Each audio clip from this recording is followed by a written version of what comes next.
जब भी तुम पूजा करते हो लक्ष्मी माँ की, तो नारायण भगवान को प्राप्ति के लिए करना, प्राप्त करने के लिए करना, ना कि धन के लिए। धन के लिए तो केवल उन्होंने अपने मंत्रालय बांटे हुए हैं, अलग अलग देवताओं को स्थापित किया है। कुबेर भगवान के अलावा इस धाम में, इस प्रकृति में कोई भी धनाध्यक्ष नहीं है, धन का मालिक नहीं है। एक बात आप क्यों ना समझते हैं कि जो प्रधानमंत्री का काम है वो प्रधानमंत्री करेगा, जो राष्ट्रपति का है वो राष्ट्रपति करेगा, जो खाद्य मंत्री का है वो खाद्य मंत्री करेगा, जो शिक्षा मंत्री का कार्य है वो शिक्षा मंत्री करेगा। शिक्षा मंत्री से आप सड़क बनवाने लगे तो नहीं बना पाएंगे, रक्षा मंत्री से आप लोग और कोई काम कराने लगे तो नहीं करेंगे, वो रक्षा मंत्री का अपना ही पद संभालेंगे, रेल मंत्री रेल का ही संभालेगा, उसे रिक्शा दे दिया जाए तो कैसे काम चलेगा।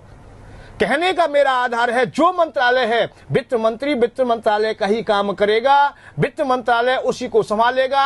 ऐसे ही देवताओं के वित्त मंत्री हैं जिनका नाम कुबेर जी है, और कुबेर जी की कृपा तुम पर हो गई तो सब कुछ ठीक है। और कुबेर के बगैर तो कृष्ण भगवान भी यहाँ ना रह सके। उन्हें भी जब धन की आवश्यकताएं पड़ी, जब मथुरा से द्वारका गए तो विश्वकर्मा को आदेश देकर के द्वारका का निर्माण कराया गया, अर्थात भवन बनाए गए, और धन की आवश्यकता की पूर्ति करने के लिए उन्होंने कुबेर से ही धन की याचना की, अर्थात धन प्राप्त किया है। युधिष्ठिर महाराज के यज्ञ में भी जो धन की प्राप्ति हुई वो कुबेर भगवान से ही प्राप्ति हुई। सुदामा जी के लिए भी जब धन दिया गया, मुझे सुदामा जी की याद आ जाती है जब कथाएं आ जाती हैं। आपने निर्धनता शायद ना देखी हो, पर कथाओं के द्वारा अनुभव तो किया जा सकता है। इन चर्चाओं के द्वारा उस गहराई तक पहुंचा जा सकता है, उनका अनुभव किया जा सकता है। सुदामा दयनीय दशा में है, भिक्षा अर्जित करते हैं, कई बच्चों का संग है, सुशीला और सुशील स्वभाव वाली उस पत्नी का संग है। जब कई दिवस भूखे बीत गए, भिक्षा करते करते वो अभाव आ गया कि उन्हें भीख भी ना मिली। एक दिवस गया, 2 दिवस गए, तृतीय दिवस गया, चतुर्थ गया, परंतु रोज आकर के जब झोली को टांग दिया जाता था तो सुशीला उठ करके उस झोली को टटोलती, परंतु झोली खाली दिखाई देती, उदासीन हो जाती। नीचे की ओर दृष्टि जाते तो बच्चे हाथ करते हुए दिखाई देते, माँ कुछ हो तो हमें खाने के लिए दे दे, पर खाने के लिए कुछ नहीं मिलता। मां उदासीन हो जाती, हृदय टूटने लगता, क्योंकि उसके आंचलों में भी वो दूध की धारा नहीं है जो अपने बच्चों को पुष्ट कर सके। जब कई दिवस हो गए और बच्चों का उदर भी पीठ से लग गया है, केवल अस्थि पिंजर मात्र दिखाई देता, तो सुदामा जी के चरणों को पकड़ लेती है, हे स्वामी, मैं ये तो कभी नहीं चाहती थी कि तुम सत्य से कहीं डिग जाएं, आपके हृदय में कभी लोभ आ जाए, कभी हम संसार में फंस जाएं। हमारी वृत्ति केवल एक ही रही है कि हम जीविका चलाएं तो भिक्षा से चला लें, परंतु आज तो भिक्षा से भी जीविका नहीं चल रही है। ऐसे भूखे मरने से तो क्यों ना हम भगवान की शरण में जाकर के मर जाएं। सब लोग कहते हैं कृष्ण परमात्मा है और वो तुम्हारे सखा भी हैं, फिर क्यों नहीं चले जाते। आज यहाँ बच्चों की हालत देख करके धर्मज्ञ पत्नी सुशीला भी आज टूटी टूटी दिखाई देती है। सुदामा जी देख करके बच्चों को आंखों में आंसू भर लाते हैं। अरे सुशीला, मेरी भी इच्छा कभी कभी होती है, परंतु मैंने शास्त्र पुराणों को पढ़ा है कि ब्राह्मण के लिए तो केवल भिक्षा ही है, भिक्षा के अलावा कोई कुछ भी नहीं है। और अन्न को धन चाहिए बावरी, ब्राह्मण को धन केवल भिक्षा चाहिए। परंतु मैं क्या करूं क्या ना करूं, बच्चों की हालत मुझसे भी नहीं देखी जाती। परंतु कृष्ण तो मेरे मित्र है, शायद मित्र के घर जाए तो कुछ तो साथ में हो, कुछ भेंट तो हो, मैं क्या खाली हाथ चला जाऊं। सुशीला भी उदासीन हो गई कि आज तो स्वामी ने गहरी बात कह दी है, और सत्य भी है कि मित्र के यहाँ जाए, प्रभु के यहाँ जाए, गुरु के यहाँ जाए तो कुछ तो लेके जाए।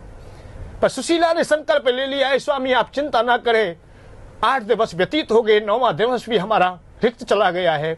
आज मैं भिक्षा के लिए जाऊंगी, जो काम मुझे नहीं करना चाहिए था वो मैं करूंगी, परंतु आज यदि भिक्षा में कुछ मिल जाता है तो वो कृष्ण भगवान का ही होगा, अर्थात माधव का ही होगा, उन्हीं के लिए उस भेंट को ले जाना। हे दर्शकों, ये गरीबी है। इस गरीबी की ओर अर्थात निर्धनता की ओर जब दृष्टिपात होता है तो आंखों में आंसू के अलावा कुछ भी दिखाई नहीं देता। और उस गरीब की हालत तो क्या पूछे जिसके आंखों के आंसू भी सूख गए हों। सुशीला रो भी नहीं सकती क्योंकि आंखों में आज आंसू भी नहीं है।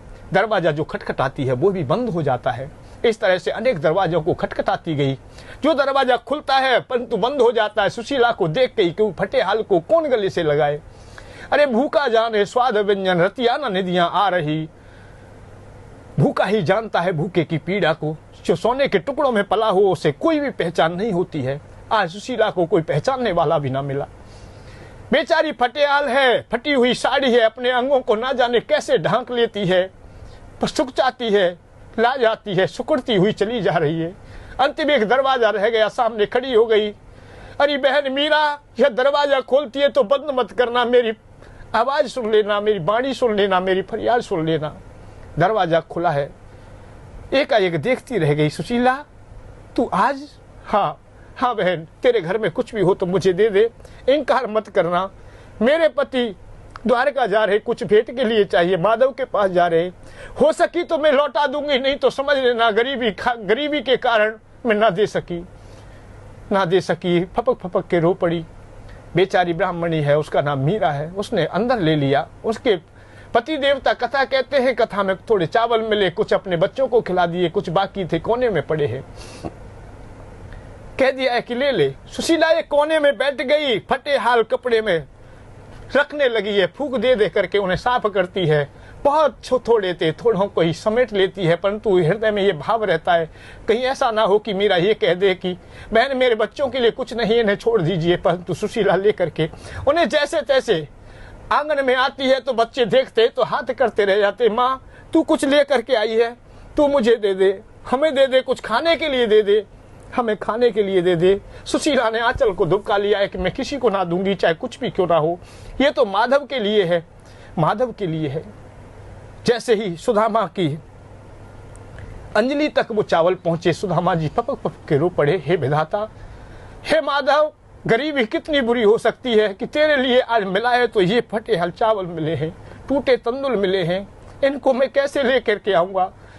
रो पड़े हैं। सत्य कहा है कि मानवता इस दुनिया में है तो धन के अंतर्गत है, धन के अलावा कहीं मानवता दिखाई नहीं देती। मानवता दे डाली धन में, निर्धन क्या इंसान नहीं। अरे सुन ले जग के पालन करता, कैसे तुम इंसान नहीं। मानवता कहीं भी दिखाई देती है तो धन में दिखाई देती है। सुदामा जी रो पड़े हैं, आंखों में आंसू बरसने लगे, आंगन में घुटनों के बल बैठ जाते हैं। सुशीला उन्हें ढांढस देती है, सांत्वना देती है कि आप माधव के पास चले जाइए, अब हमारे यहाँ इस घर में गुजारा इस तरह से नहीं हो सकेगा, हो सकता है कि कोई ना कोई मार्ग मिल जाए। तो गरीबी ऐसी होती है कि सुदामा जैसे विद्वान को भी हताशा से भर दे या निराशा से भर दे, या कृष्ण भगवान के पास जाने पर लाचार कर दे। कृष्ण भगवान के दरवाजे तक बड़ी कठिनाई से कहने का आधार है पहुंचते हैं तो दरवाजे पर खड़े रह गए, उनके द्वारपालों ने घुसने नहीं दिया, रोक लिया है। जैसे तैसे अपना परिचय दिया है कि भैया मैं बहुत दूर से आया हूँ। कई दिवस से प्रयत्न करते करते एक को किसी को दया आ गई होगी, माधव तक सूचना पहुंचा दी है।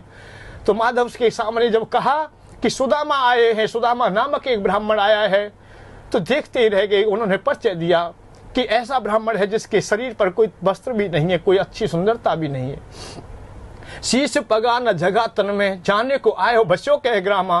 धोती फटी सी लटी दुपटी, और पाए उपाय की नहीं सामा। द्वार खड़ो दुज दुर्बल, एक रहो चकसो वसुधाव रामा।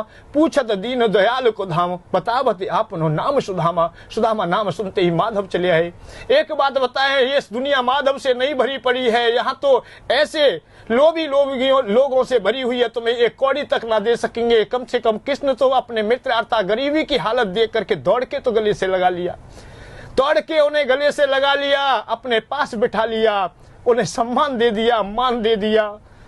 पर वो सुदामा बेचारे संकोच के कारण अपने को दबाए जाते हैं, क्योंकि उनकी हालत बहुत दयनीय हो गई। क्योंकि मेरा मित्र या मुझे एकाएक किसी गरीब व्यक्ति को 1-8 करोड़ रुपए दे दिए जाए तो हो सकता है उसका हृदय फट भी जाए, अर्थात हृदय रुक भी जाए। वही सुदामा की दशा है कि गरीबी से आया है, भूखमरी से आया है, ऐसे सिंहासन पर बैठा दिया, कृष्ण सम्मान दे रहे हैं, रानियां सम्मान दे रही हैं। बड़ी दयनीय दशा होती है। परंतु कृष्ण भी उस फटे हाल को देख करके रो पड़े, आंखों में आंसू आ जाते हैं। वो पंक्ति मुझे याद आती है आज भी। ऐसे बिहाल बिवाय ने सो पग कंटक जाल लगे पुन जोए। ऐसा हाल हो रहा है पैरों का, उन्हें देखते ही कृष्ण रो पड़े, अर्थात माधव की आंखों में आंसू आ गए। मुझे आश्चर्य होता है कि आज लोग क्यों ना रोते इन गरीबों को देखते हुए, फटे हालों को देख करके, इस गरीबी को देख करके। गरीबी को जब तक तुम ना समझ सकोगे, ना देख सकोगे, तब तक तुम्हें शांति का मार्ग ना मिलेगा। उन फटे हालों को तो तुम्हें देखना पड़ेगा।